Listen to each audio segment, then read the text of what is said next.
Good morning, everybody. Welcome back to the United Stand. Happy Monday from Manchester. I know it's not exactly a happy Monday because we did have a shocker of a game yesterday, and obviously the aftermath, everyone's still talking about that. This is your chance. You've watched the game back possibly.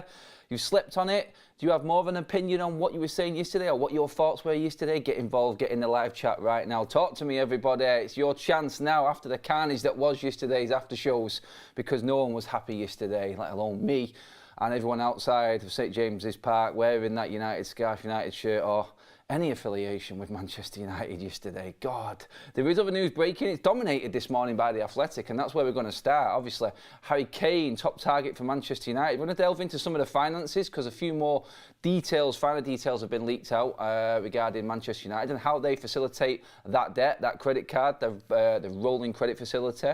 Good detail on that. More news on Wan-Bissaka and United's priority list.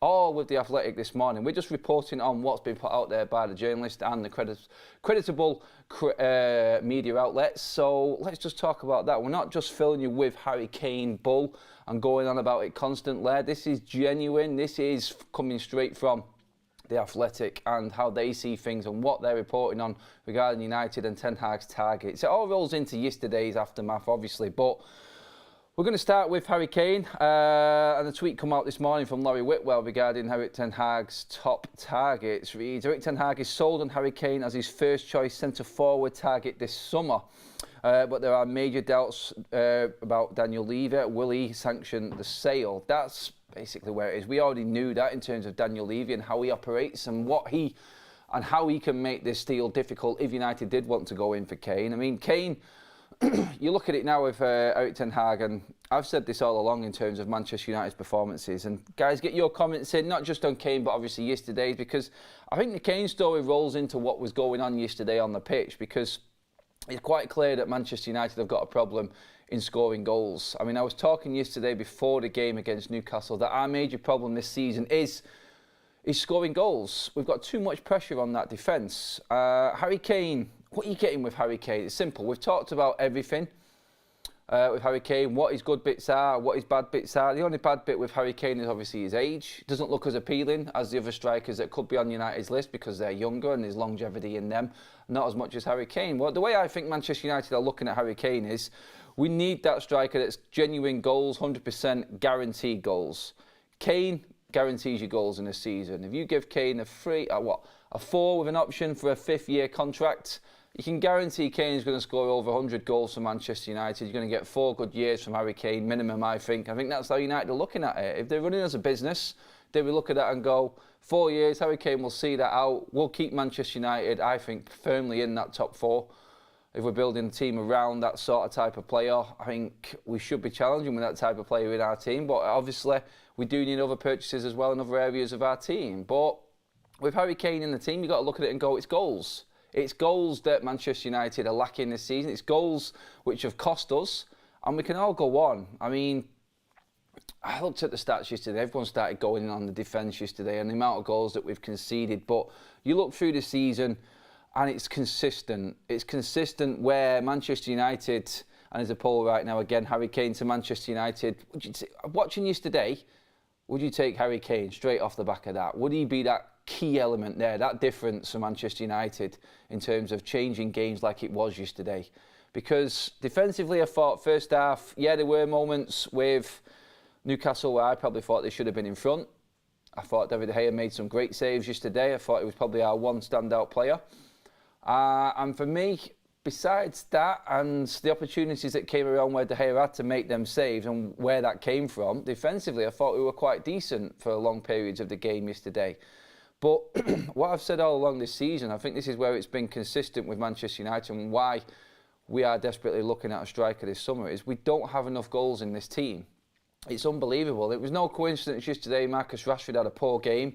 I think everyone can say that. I think even Marcus Rashford would say he was poor yesterday. There wasn't enough conviction there. I was worried that maybe he's playing with an injury. Have we rushed him back too soon? But he had an off game. If Marcus Rashford isn't scoring goals, who's going to score the goals for Manchester United? That's what it looked like yesterday. And it was quite clear that we are solely reliant on Marcus Rashford, 27 goals this season. There isn't enough goals elsewhere in this team. The forward line don't provide enough. Anthony, I thought was our best outlet yesterday. I was baffled by the substitution of Anthony coming off.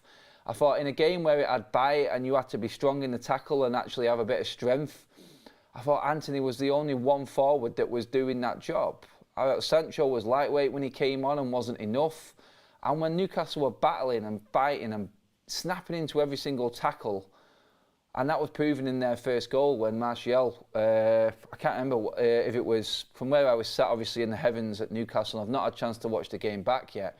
But obviously the ball went into Martial and the defender came in from behind him and took the ball away from him. That sort of tackle, that's what was on it. And I thought Anthony was doing that well yesterday, but he came off and then we just looked completely toothless. And that's where we're getting at. And I think this is where Manchester United are looking this summer in priority-wise, being striker and Harry Kane. Do we get Kane / Osimhen or Højlund and Ferguson, says Hodgie in the super chat. Cheers for that, mate. I think priority for Manchester United has to be that class, the world-class guaranteed striker. I think it was quite clear yesterday. And I think even last season, you look at last season's goal difference, and it was 0. Right now we're at +4. It's embarrassing that we're at +4. Everyone around us, even Spurs, they're miles ahead of us in goal difference and goals scored. It's just not good enough. We haven't scored a goal in the last 3 Premier League games. This is the first time this season that we haven't won a game. Well, it's been 3 games and we haven't won a game for 3 games. We've always bounced back quite quickly. The poor result against Liverpool was followed by the debacle and refereeing nightmare that we had with Casemiro on Southampton. And I think that Southampton game is probably more damaging than what the Liverpool one was. Because, and I was talking yesterday to a friend outside Newcastle, and he said the same thing. It's like, yeah, that Liverpool was that one-off crazy game, but to not come back and beat Southampton at home, I think is probably even more damaging. And the fact that we're not scoring goals, no goals scored in the league since we won the Carabao Cup final. That ain't good enough, really. And that's why we're probably looking at possibly slipping out the top 4 tonight when Tottenham play Everton. One thing you can guarantee if you brought Harry Kane in is that you're going to get goals. In a game like yesterday, that one chance that comes along, Harry Kane gets it, it goes in. That's the type of striker we are missing. That's why in the show when I did it the other morning about which former Manchester United player would you bring in to United right now, which former forward, I think we give the options online of Berbatov, Van Persie, Van Nistelrooy or Rooney. I picked Van Nistelrooy. That out-and-out goal-scoring striker, they're just going to get you goals. When that chance comes and that half chance comes, it goes in. It's like the volley from Anthony in the first half from the corner. It's like it's a bits of chance that we snapped at. And then opportunities just in and around the box when you know you've got a striker who's just going to turn on it and hit it out of nothing. The crosses into the box, that guy you know is going to get his head on the ball. He's going to do that little bit more. That's what you pay for. Rob McCormack with a super chat. Imagine liking football and not wanting Kane. That says a lot. That's a strong super chat, that. That's a strong super chat. Let's see, 21 goals, isn't that? Adam is a Glazer. I don't know why I'm a Glazer. Why am I a Glazer? It's a bit harsh, isn't it? Especially for a Monday morning after a bad result. No, I look at it and I go, Harry Kane for me, if we can get him, we go and get him. I've obviously picked younger strikers for me. I think we should be looking at younger strikers. But this comes down to the problem that Manchester United don't need 1. We need 2. So if you offered me a Ferguson and a Kane, I think that's a better double act, personally. I just don't see us being able to, and I'll explain why, because we're going to get into some of the financial details of Manchester United in a little bit. But I want to give you guys your chance to talk about the game yesterday and where it went wrong for you. But this is why I think Manchester United need 2 strikers, because we can't rely on Martial, obviously. Weghorst is on loan. Whether we keep him or not, he's still got to go back to Burnley. And they may decide that Weghorst isn't the man going forward for us. Ten Hag has talked about it yesterday, but honestly, I think we need 2 strikers. It has to be a big, big name one, and then maybe one like a protege, a younger player like a Ferguson, someone like that, someone to come through and actually make a mark. I think that's where we need to be looking at. But guys, get talking to me. I mean, yesterday's game for me, Adam, stop talking about dividends. Yeah, it's a good one. Good carry on that. Yesterday's game, What was worrying yesterday was the talk after the game from the players. And I was listening, and obviously travelling back from Newcastle, it's a bit of a nightmare in terms of trying to catch up with what everyone said. And you're in the melee of everything and what work we do outside the ground, it's hard to catch up on everything straight away. So you miss quite a bit. So I've listened to a bit going back now, and I'll just go through my little snippets of where I feel like we are struggling. And the main thing that I'm worrying about right now, I'm just going to go through super chat here from Fabian quickly before we move on. For me, Kane is not a bad striker. Far from it. We have fair players. We have flair players on the wings. They are selfish on the ball, which is a problem on its own. Yeah, I mean, system you could bring into that super chat there in terms of Harden players and inverted wingers actually work. Rashford cutting in and shooting, Anthony cutting in and shooting. Will Kane fit in the middle of them well enough when he needs service into the box? Is it a graveyard shift? You've got to look at all of that and consider all of that. And this is why we've talked about it so much here on the United Stand regarding this being the most important signing of United's summer, probably the biggest signing in the last few windows, because the striker is going to cost us more than anything that we've spent before, and it has to be right now, because we know that the finances aren't there, and the way that we are facilitating these transfers, which we are going to get into in a minute. I know it keeps sort of trying to push me towards that way, but I'm staying away from it. I'm saving it for the middle part and the back part of the show. But yeah, that's the problem we've got, and why it's so important that we get this one right. Kane is the most obvious signing we need. Get him in capitals. Rob McCormack again. Cheers for that, Rob. I'm just going to go through, make sure I've covered all the super chats. DK says, I think most fans wouldn't mind Kane deep down, but the drama with the Levy and the transfer dragging on till September is the point that gives me a headache. Gives everyone a headache, DK, mate. Honestly, that's the big concern. So I was talking yesterday with a friend of mine outside Newcastle, and it was when the conversation regarding Kane comes up. Is Kane the type of player that you could just bring in at the end of a pre-season? Is he that good that he just fits in? You know what you're getting with Kane. He's that outstanding striker where you don't have to sort of mould him in to the team through pre-season. So, for instance, if this saga dragged on all the way through the summer, which it probably will, it's United, and this is the way transfers usually go, especially when you involve Tottenham and Daniel Levy. Would you be okay in Kane coming in right at the start of the season, or at the end of a transfer window, for instance, pretty much like Berbatov did? Does he slot straight into that team and you know what you're getting with Kane? That's the difference between him and maybe an Osimhen, Vlahovic, players like this, that you feel like they need a pre-season to be integrated in a little bit more, coming from a different league and things like that. But with Kane, we could go to the end of the transfer window, go to the end of the transfer, to the end of the pre-season, and still bring Kane in, and he would slot in. That's sort of like what you're getting with Harry Kane, in my opinion. I think you do get guarantees with that type of signing. Yeah, you can bring up the age and everything like that, and what you don't like about it, but what you will guarantee is you won't get scenarios like yesterday as much, where, for instance, I'm going to get into this game now, and guys, get your comments in. The problem I've got with United at the moment is the fact that the defence has been carrying the forward line for so long. And the defence, I thought, was good for the first half, for most part. I thought Dalot was dealing reasonably well with Saint-Maximin. And then two switch-off moments from the defence. But our defence cannot afford to make one single mistake. And they made a couple of mistakes yesterday. The decision to play out from the back under pressure. Varane then got closed down. And the crowd went up. I think it was Isaac who was pumping the crowd up from stealing the ball off Varane. The throw-in went out, the ball went into Martial, it was stole off Martial, and they came from that, the cross went in and they got the first goal. Luke Shaw giving a silly free kick away, which brought the second goal and killed the game off. The defence can't afford to make mistakes at the moment because the forward line are failing us in terms of the goal output. That's what Harry Kane would bring you, I think. He brings you that little bit more of a guarantee. In games like that, he's got that mentality where he wants to score that goal, even if it's just for his personal accolades. He wants to get that goal. He wants to be on the score sheet. And sometimes you need that really selfish striker, that fox in the box type. He'll get you a goal. And it may change, and then goals change games. If you're not scoring enough goals, then you're not going to have them moments in games. And then when the defence has that little bit of a lapse, it costs us and we can't get back in because we haven't quite got that winning mentality and a way of coming from behind that we have this season. It's like I said yesterday, we had to score the first goal. We had to score the first goal yesterday against Newcastle because the plan B doesn't always work for us and we always struggle to come back from behind. I think there's very few occasions this season where we've won a game from coming from behind. That's the worry with Manchester United.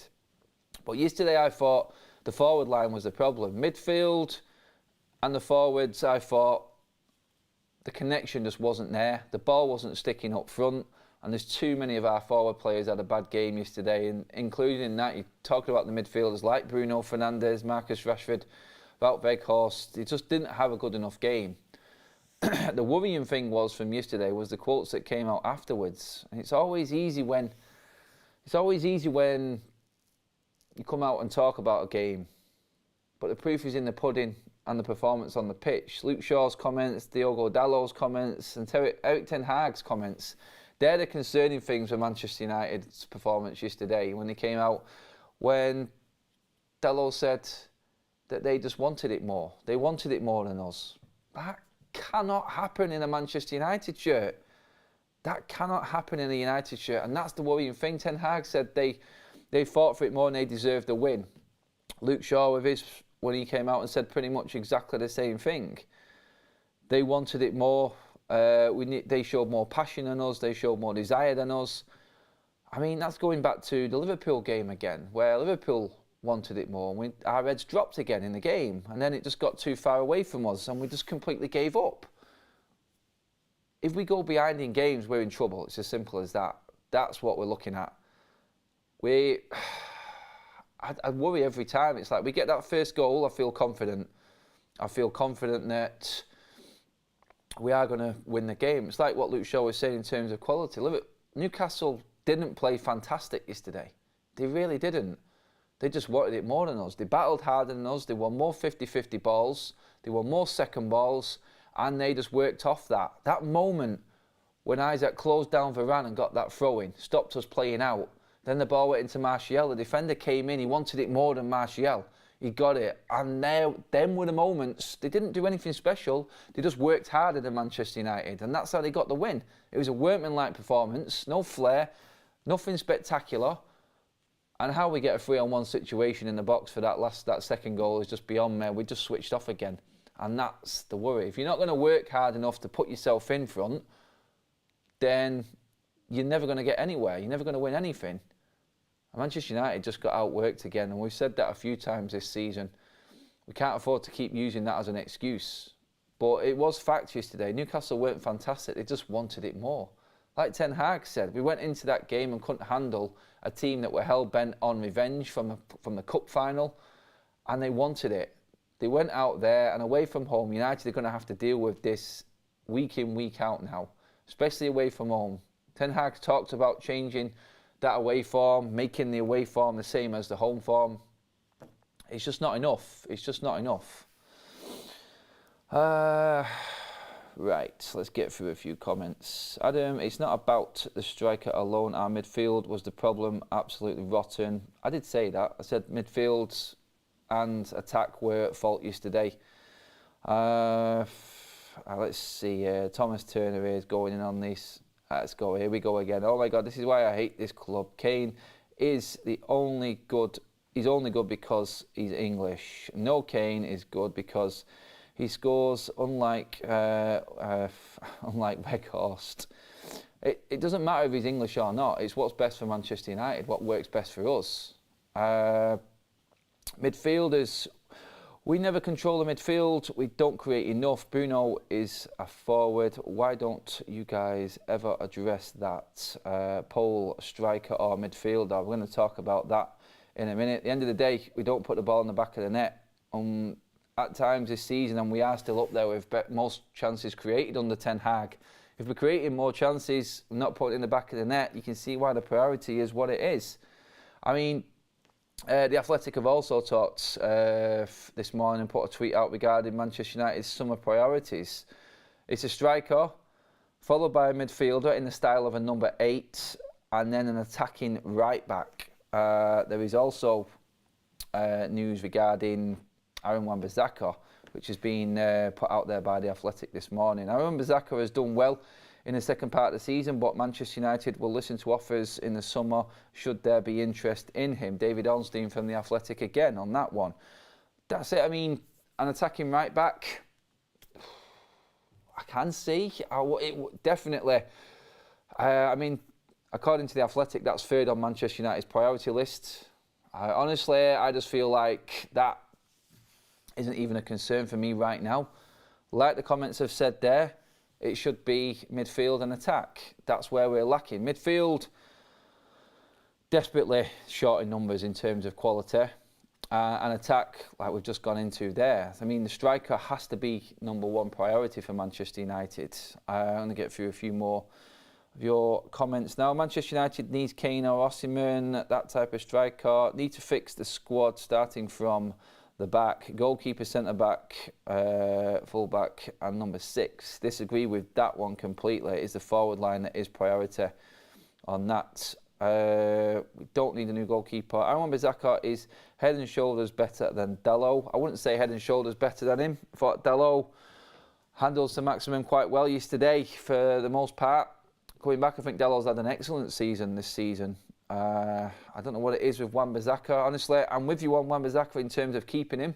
I don't think right back should be a priority right now. I think we've got enough at the moment in this team with Wan-Bissaka and Dalot. The priorities are definitely striker and midfielder. I think United are just trying to unsettle Kane because they are vying for a similar Premier League place. No, I think United is genuinely interested in Harry Kane. I think that's what Laurie Whitwell was saying this morning. The problem is it's always going to be Spurs and Daniel Levy. That's the problem with trying to get Harry Kane over the line. I think Harry Kane, if Tottenham didn't get Champions League football this season, with everything that's going on with that football club right now, I think unless they sort themselves out before the end of the season, it's the perfect time to strike. I think Harry Kane, honestly, I think now he's got that scoring record, I do believe that he will fancy moving elsewhere. And I think United is the only club in that top half of the table where he would go. I can't see him going abroad. Honestly, I think Manchester United is his only other option, and United should be taking advantage of that. I do think that Kane would be the signing that definitely moves us away from games and performances like yesterday. But it's not the only signing. I mean, in terms of the poll, you guys have gone 58% United should not sign Harry Kane. And now last time we did a Kane poll, I think it was at 30-odd%. So it changes all the time. Opinions change. You look at different things. I mean, I guarantee if Manchester United are out of the top 4 tonight after that Everton and Spurs game, Kane would have had a big say in that. That's how big it is. I mean, look how bad Spurs are this season, and they could literally be ahead of us by tonight. That's because of Harry Kane. Let's be honest. He's carried Spurs season after season after season. You put him in a team, and it's no wonder. You look at Harry Kane for England. In that short time that he's been and his England career, he's already the record goal scorer for England because he's playing with better players. I'm not having this crap regarding Harry Kane being a bottler or not a winner. Well, he is. He's just not been in the right team. Winners score goals no matter what team they're in. But the rest of the team, you can't carry that. I mean, look at Manchester United. Marcus Rashford's season this season, brilliant season, but still we're miles off it. That's exactly where Kane is. You put a Kane next to a Marcus Rashford, and you're talking serious numbers there. That for Manchester United puts us in plus 20 goal difference all of a sudden. And the games that we've lost badly, or the games that we've lost like yesterday when we don't look like we can hit a cow's ass with a banjo, then you're looking at it going, there's a difference. That's the type of striker that you're buying with Harry Kane. Let's just see what else you guys are saying in terms of the game. I mean, was it midfield solely yesterday where we lost that game? Everyone's going on Scott McTominay, I've seen in the comments today. Honestly, I just feel like Scott McTominay is the automatic scapegoat every time United have a bad game and he starts. Was it the right decision to play McTominay ahead of Fred? I know a lot of people were talking about that. Was that ideal? Obviously, there's no excuse, even if Fred's coming back from Brazil duties. Obviously, Anthony started the game. I just think that we can't use the international break excuse anymore with that. I think this solely was down to the form coming from internationals and Scott McTominay having a good performance. Scott McTominay and Marcel Sabitzer, that's how I thought we would go with it yesterday. That's how he did go with it. Is that the right combination? Should it be Fred now instead of McTominay with Sabitzer? Was Sabitzer good enough for you guys yesterday? Get your comments in on Sabitzer, because I feel like he was good, he was industrious, just as much as probably what Scott McTominay was, but was he good enough yesterday in his performance? I think everyone is just going in on Scott McTominay completely. Another waste of space. Kane United will never learn overspending on these English players. Learn from what in terms of English players? Examples. I mean, a lot of people, again, there's a lot of concern regarding Jadon Sancho's form within the fan base. Maybe that's what the chat's alluding to there. Big money on an English forward. Flattering to deceive at the moment. Not good enough form, nowhere near what we expected. And the pressure is going to start mounting. So Bitzer was good. Whoever we get as a striker, we need our wingers to cross into the box to attack. Yeah, that's what I did allude to before. And that's why it's important that we get the right type of striker, because, I mean, with Kane being able to play 10 and 9, I think that's why Ten Hag would look at Harry Kane more than someone else. I mean, Osimhen is an out-and-out 9. The fact that Kane can play both and we can change up. I mean, you could actually have Kane sat in behind a Martial or another striker, and then Bruno would be in the number 8 next to Casemiro. I mean, there's different options for where you can play it, and now Harry Kane can give you more. I think is why you would look at Harry Kane, and why he's probably worth more even at that age than a lot of the strikers that we're looking at, because he just guarantees you more. Let's just get into a few more. Kane would do nothing without Casemiro and Eriksen, but we still cannot go next season without a striker. The first priority is striker. Second is actually a backup central mid. That's pretty much being loaded there with the chat. It's pretty much what The Athletic was saying this morning in terms of Manchester United's priority list. It is striker, and then it is that central midfielder of the 8 variety. Where they've got that news from, I don't know, but it does. And if everyone was honest with themselves and said what United's priorities would be, it is the striker, it is the central midfielder, backup in that area, quality.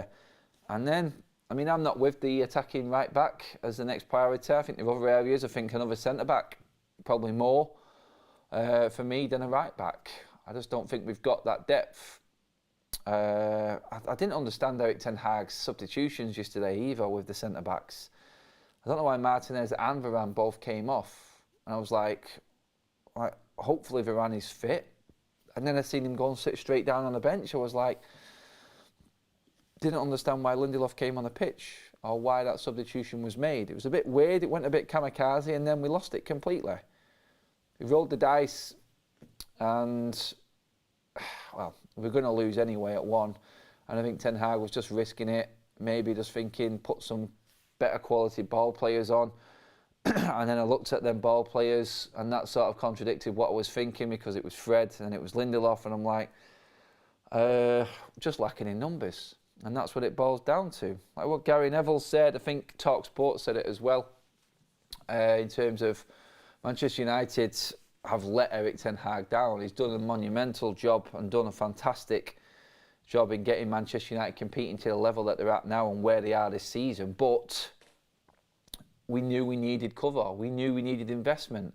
And we've not been able to bring that in January to help us get through this back end of the season. We may well still get more out the back of the season. I think we will. I think we will bounce back from this. But still, we can't get away from the fact that the football club has let Erik Ten Hag down in terms of backing him in January after having such a good start to the season. That's there. It's in black and it's not in black and white. But it's the proof is in the pudding. The eye test is all to see. And Manchester United, when we lose Casemiro, not bringing in another centre forward after Ronaldo went, and that was the right decision. We needed to back the manager with bringing someone in who is at least going to get you 10 to 15 goals towards the end of the season. Whether or not they thought they could get more out of Martial when he comes back fit, but that's a massive, massive gamble. It really is. Excuse me. Let's just see now, a few more comments there. Games are won and lost in the midfield. McTominay offers nothing. Sabitzer showed glimpses of class. How many more chances does McTominay need? Shows how much we miss Casemiro and Eriksen. Good that them two players are coming back. And that's the quality and depth. That sort of level is what Manchester United are going to need going forward towards the back end of this season, because the games are tough. And you look at it and you go, home form is great. Brentford against Everton. You would normally look at that and go, I'm confident. But the way Brentford are playing, the way that Everton are playing now under Sean Dyche, they're tough games. And I don't see Manchester United rolling them over and bolstering our goal difference with them games either. It's poor. It's just been on a fine knife edge all season, Manchester United's goal difference. We came back from the World Cup, it was great. We strung a few 3-0 wins together, but we've never had that capability to blow teams away like a City have, like an Arsenal have, just taking the pressure off. You get a couple of goals up, maybe 2 or 3 goals up because your strikers are on form, and you've got that connection between midfield and attack, and it's all working, and you can play the same sort of team week in, week out, which we haven't been able to do, like Ten Hag has said. It takes the pressure off everything. Everyone can play and express themselves a little bit more. When you're playing on the knife as that United are, 1 goal wins constantly, no big margin wins, hanging on till the end of every single game, it will catch up. And I think it just caught up with us at this stage. We're in our bad patch. Like I said, first time this season we've gone 3 games without winning a game in the Premier League. First time we've definitely gone 3 games without scoring a goal. And it's come at the wrong time. Literally squeaky bum time. And hopefully we get the reaction that we need. Look at it and try and spin it as a positive. This was the big kick up the arse that Manchester United needed before entering this busy period over the next couple of months, because all the way through till June, if we are competing on all sides, then that's where it's going to take us. So we're going to need every single player. The fact that Eriksen and Casemiro coming back are going to help us out in that department is great news. Martial with a few more games giving us another option up front. We're going to need everyone. It's a bit of a concern that we've lost Garnacho now as another option out wide. Sancho's form is a concern. We need more from these players, and obviously Weghorst, another poor game yesterday. We just need these players to give us a bit more. We need more. Ten Hag needs more, is what we're saying. Disappointing thing, and I don't know if this is true, because I just wanted to report on this before on the game yesterday from what I would see. A lot of United fans left early, dejected and disappointed. Happens. Stayed to the end just to see the players and their reaction. And I didn't see it, but I think it was TalkSport that were reporting about how some of the Manchester United staff and Bruno Fernandes as captain had to usher the players over again to clap the United fans at the end. And and they went in on Martial on this one as well. I didn't see if that was the case. Apparently Martial was trying to just drop away. But I see Martial come over and clap the fans, so I didn't see any of what they were reporting. Maybe they were just building it up into something it wasn't, like it always is with United. When United lose, everyone just makes it seem 20 times worse than what it was. And this is the thing, it's like the bad press. When United lose a game, this is what we're saying about with the pressure on these United players. The media and the press go in on it and make it worse than what it is. And what I was listening to being reported on TalkSport didn't look like it was what was happening on the pitch in reality to me. I see Martial and quite a lot of the players come over and clap the United fans. So that for me, it looks like false news. And it looks like it looks like a bit of skullduggery and just making things sound a lot worse than what they are. Maybe for clicks, maybe for headlines, I don't know. But this is what happens. And this is like what I was saying the other day in the show, what United players have to deal with. It's like the bad press going in on Jadon Sancho now. Martial's first game back from another long layoff. Bad press on him again. Is that it now with Marcus Rashford? Has he hit his peak? These are the headlines that I'm seeing. And these are the headlines that these players have to deal with. Newcastle wanting it more? Have United got the desire? Have they got that mentality, that winning mentality, to see out a season that has been so good? Have they blown out? Is that it now? This is what they have to deal with going back to Carrington now and come together, and hopefully the leaders in this team can get this team together and actually start showing what they're really worth and actually moving us forward, because we're going to have to react to this against Brentford, which will be a very, very tough game on Wednesday. And like I said, Everton at home on the Saturday, just the same. It's not a normal football team or football club to be around. When the going gets tough, it's really tough for Manchester United, more than anyone else, I feel. And the players are just going to have to deal with that. And there's quite a few of them at the moment, especially after yesterday, that are going to have to take a little bit of stick on social media, in the media. I've seen it all. I've seen a lot of reporters, and I've seen a lot of journalists already going on quite a few different players from Manchester United. I know a lot have gone in on McTominay. Should he have started? Vegas. Then you got the bad press, like I said, then on Martial coming from TalkSport yesterday. Jadon Sancho, like I said, and then obviously Bruno Fernandes as well. Another game against one of the bigger teams that they're reporting on Bruno Fernandes disappearing in. This is everything that these players have to deal with. Let's not forget where they've got us so far this season and the improvement from last season. It's a blip, and it's another one that we have to take, and it's not easy to take because it's another away game against a big team that we failed in. That's where we're at, and we have to bounce back again. We shouldn't have to keep bouncing back, but it's still an improvement on last season. We just have to get back to what we was, solid, playing as a team, as a unit, and it will come when the better players come back again. It's just, we've just got key players missing at very important times this season, and I think that's where we've hit the wall, and we've just hit it now. Got a good chance now with 2 home games to actually come back with the crowd behind us and hopefully turn it around again. But it's important that the players don't let it get to their heads and don't get down too much, because they have done a lot this season. It has been good. So compared to last season, it's night and day still. And we was in that game. If we had a little bit more about us, it could have been a different outlook altogether. And I will say that about a lot of the games that we've had this season where it's been pretty bad and it's looked gloom and doom like it was last season. There's been a lot of games where it could have gone our way. Fine margins, and if a certain chance was taken, it would have been different. So I'm not putting it down as like the complete dejection that was last season. I won't let anyone say it is like last season, because it's completely not. The players are in a better place, and hopefully, again, we will go back and get that reaction. It's going to be a big test, because like I said, 3 games in a row without a win now, no goals. It's a lot. And I think that United players now are going to find it hard going through the rest of the season. They're going to have to show a bit of character. Super chat from Andre Christian says, we need good players that will play for the badge. Martinez was 50 million, Maguire was 80 million, and he's 40 at best. Grealish is 60 at best. Glazers out. I don't know where Grealish comes into it. I do believe that we got a gem in Martinez. I thought he was outstanding yesterday again. Absolutely brilliant.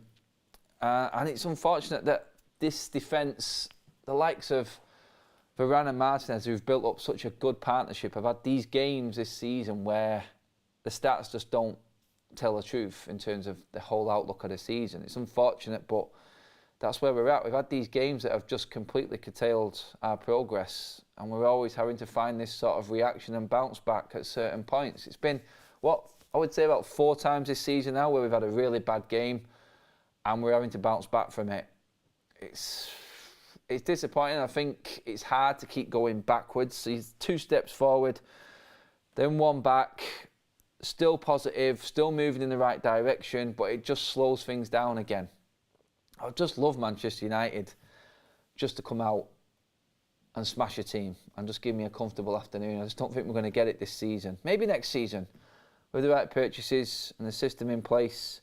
I just don't think it's sustainable playing the way we are. I can see what Ten Hag is building. I can see the momentum and I can see the progression, but we still haven't got an exact style of play.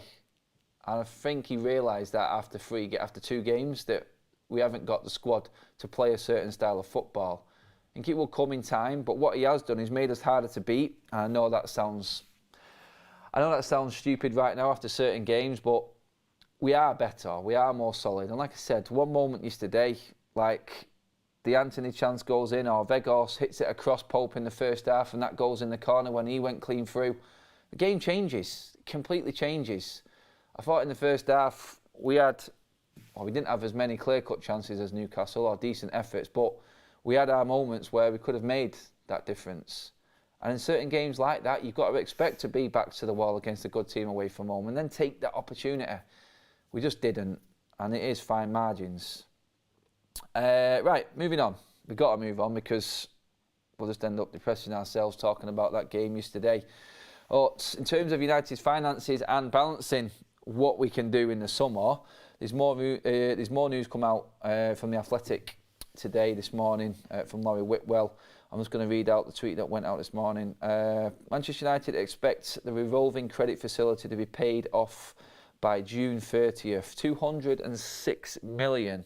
So the revolving credit facility, of which there is 100 million left, so the company credit card, which all purchases were made with in the summer, not our money again, which people are adding to that debt, which equates to nearly $1 billion.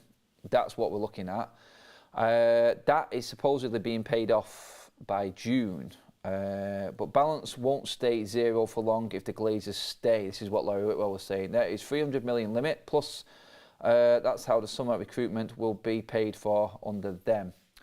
So basically, if the Glazers were to stay at Manchester United, they would just be using the company credit card for purchases through the season. So all this profit margin and these revenues coming in, all they're doing is paying off the debt from the credit card. That's all they will do. And then if United find the right player, they will then use that credit facility again to purchase that player and then pay off that at the end of the season with success and revenues. In a season where Manchester United have hit record ticket sales, had more games at home than any other season in Premier League history, if you include all the cups, we are still not able to pay off that debt alone. That is staggering and is very, very concerning.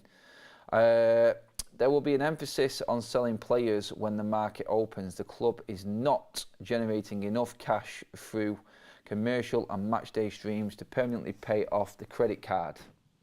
I love it how they say the credit card. It is like a company credit card. The revolving credit facility is the real term for it. Costs are at 107% of revenue. So basically, revenue that we generate is still not enough to pay off this revolving credit facility for the players that we purchased. That's what we're paying this back with, and are paying it back with, and I've been doing all season with the money generated. So you look at that and you can see the problem. Still 7% less than what we need with revenue and what we're bringing in at the moment. And you look at all these record numbers under the Glazers, these numbers and the profits and the better revenues that have come in on this last quarterly financial figure, they count for absolutely nothing. They count for absolutely nothing under the Glazers, and that's where the money's going to be going. So Manchester United, if the Glazers stay, will have to sell quite a few players to generate some money and some revenue to buy new players in. That's where we're at with the Glazers. It all comes down to Manchester United needing to sell the club. Extra investment from anywhere. The Elliott Group, if they were to invest in Manchester United, then it's still not going to cover anywhere near the amount that we need to reconstruct Old Trafford or build a new stadium, the training grounds, invest in the women's team, the under-21s team. It's still going to be nowhere near enough. Who in their right mind would invest into Manchester United right now with no return? Because the only investment that's going to give you a return is the playing staff, because they can generate the sponsors, they can keep you in the Champions League, and money can keep rolling into Manchester United. We are not going to be able to reconstruct Old Trafford, upgrade it, invest continuously in the playing staff or in the training facilities, anywhere else infrastructure-wise in this football club if the Glazers stay at Manchester United. I think these figures that The Athletic have put out quite clearly show that the Glazers aren't willing to put in any more money to Manchester United if they stay. They will still then carry on taking their dividends out, that's for sure. With a new shirt sponsor coming in and Champions League money, which we should have, are in a catastrophe end of the season. That is the state of affairs with Manchester United right now and their finances. It needs new owners in, it needs a clean slate, and it needs the investment in the right places. We are going to struggle to bring in the players that we're talking about right now, Harry Kane. And it's great talking about that type of player coming in after the progress we've made this season and enhancing that in the summer. It counts for nothing unless we can sell some players. It counts for nothing, really, if the Glazers stay, because what can we do? What can we rebuild at Manchester United if the Glazers stay? Like I keep saying it, I keep going back to it. It's like, if you're an investor, where is your return if you invest into Manchester United? I don't know where it comes from. I don't know where it comes from. Dividends only, which are minimal. Is it worth investing that much? I mean, you looked at figures and talk that came out the other day regarding how much it's going to cost to rebuild Old Trafford or rebuild a new stadium. The costings are crazy money. No one is going to invest that exact amount of money knowing that they're not going to get any returns. The only way you would get that, in my opinion, is naming rights, which the United fan base would not go for. Can you imagine a different name on Old Trafford? Not a chance that is ever going to happen with this fan base. So as an investor looking in, would you ever invest money into Manchester United while the Glazers were in charge? I think this is where they've sort of hit the crossroads, and for me, I can't see how they can take Manchester United any further forward than where they are now. If they're having to pay that revolving credit facility back every single season and then just to spend more money on it again in the summer, then we're not going to get anywhere. There's no other money to invest. We've got a few quotes coming in from Samuel Luckhurst, I've just been told. I'm just going to read through them right now, if you just bear with me a second, everyone. I'm just into it now. Samuel Luckhurst, I'll start with this one. Ten Hag wants Manchester United to be more ruthless with the squad clear out as part of the next phase of the rebuild. They are planning for more outgoings than incomings ahead of next season. I think that makes complete sense. Well, we have to, going off what we just said there. Harry Maguire, Eric Bailly, Brandon Williams, Alex Telles and Anthony Martial will be made available for transfer this summer, says Samuel Luckhurst. Very interesting, especially the Martial and Harry Maguire one. I think Martial would definitely have to stay fit if anyone was to be interested. Manchester United are expected to listen to offers for backup goalkeeper Dean Henderson. Samuel Luckhurst again. I think that makes sense more than any of them. I think Dean Henderson, I think we have got value there, definitely. I think them three players you mentioned there, Maguire, Martial and Dean Henderson, definitely carry value if that's the way the club are thinking. I mean, this isn't probably... I mean, I've said this before, there's no slant on these particular players. It's just the way the club is run on that side. I think this is the hand that's been forced. And it is concerning because it does look like Manchester, and we have to, obviously. The Glazers are still in charge, and this is how the club is running right now. So we have to look at this way and the way the club is being run, because we haven't got new owners yet. It's still the Glazers in charge, and they're carrying on with the plan from the start of the season. They're looking at it and looking ahead as if the Glazers are still going to be in charge in the summer, and this is how it has to be. The credit card will be cleared with player sales, along with the revenues that have come in through the season. We'll have a clean slate on the credit card, and then if we are to purchase anyone, slap bang, that revolving credit facility is going to be used again, and then we roll over and do the same thing next season as well. Ten Hag is becoming increasingly impatient with Jadon Sancho, says Samuel Luckhurst. I don't think he is, honestly. I think if you ask Ten Hag, I don't think he would be. I don't think he'd come out publicly and say that. Whether Samuel Luckhurst has got some inside info on that, I don't know. Ten Hag has been very patient with Jadon Sancho this season, has been very understanding in terms of the personal problems that Jadon Sancho has had. No one knows what's gone on behind the scenes, and no one should know what's gone on behind the scenes with Jadon Sancho. It's personal, and it's been dealt with as the club should be dealing with it, in-house matter. I don't know if that is true, whether it's Samuel Luckhurst just being told, or someone within the club has said a certain, or has had a certain comment regarding Sancho. I can't see that personally though. I think Ten Hag has invested a lot of time and effort into Jadon Sancho this season. I can't see him coming out and saying that, but you never know. We don't know. Ten Hag wants a new starting striker with Harry Kane, his preferred target, and a dynamic midfielder amid ongoing interest in Frankie de Jong and Jude Bellingham. A new centre-back may also be required depending on the future of Maguire and Lindelof. That's pretty much where I would say Manchester United's spine is where we need to invest the money in terms of playing staff. Right down the middle, centre-back, centre-mid and centre-forward. If you were to buy 3 players this summer only, they would be the only 3 for me in that order: striker, midfielder, centre-back.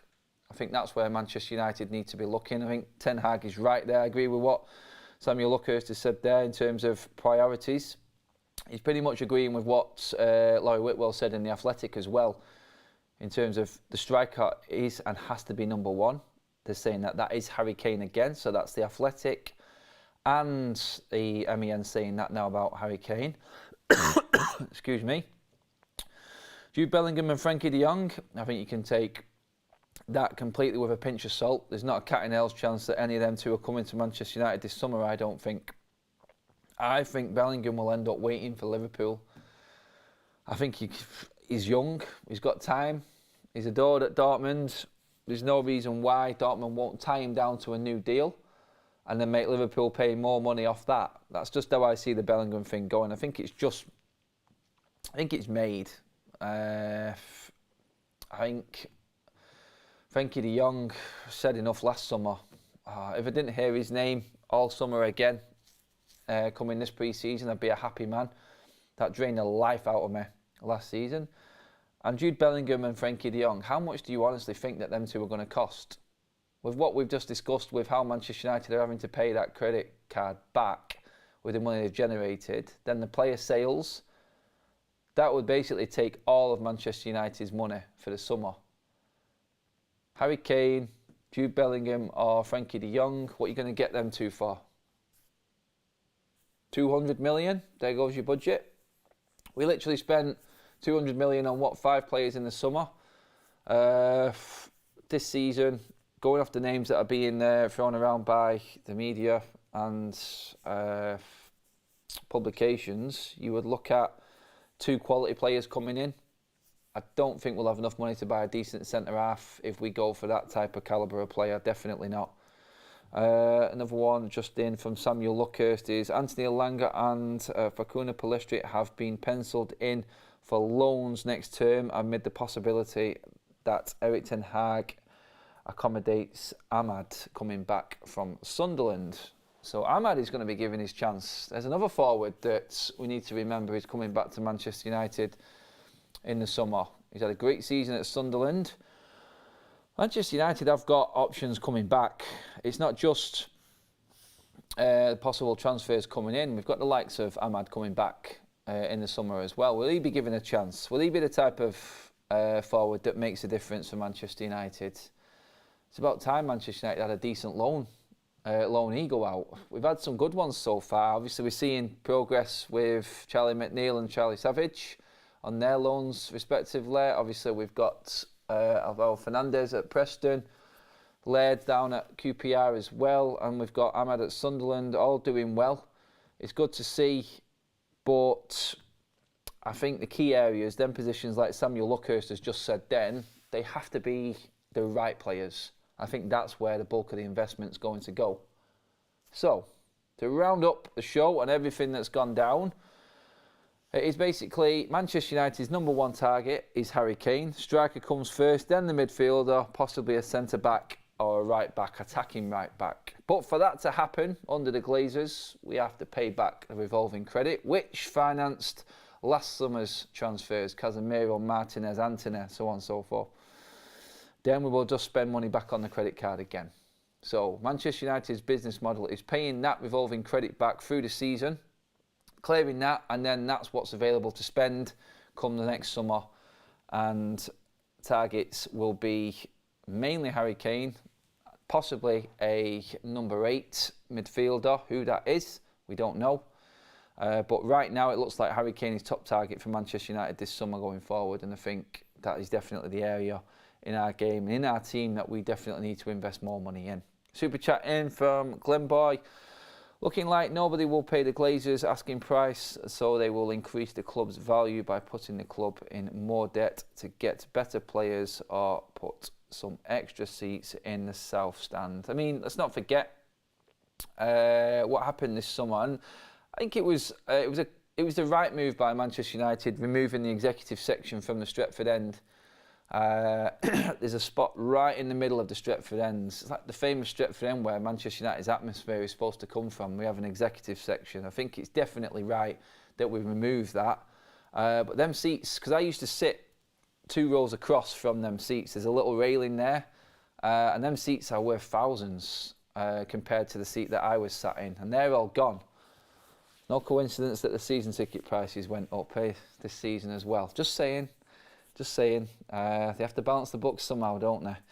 But yeah, that's where we're at. That's everything summed up for this morning. Still doom and gloom from yesterday's performance, but there's a game right round the corner, Brentford on Wednesday. We look forward to that, and hopefully we can bounce back in that one. I will be back tomorrow at 4 p.m. It is Adam Talks again. The show is back tomorrow.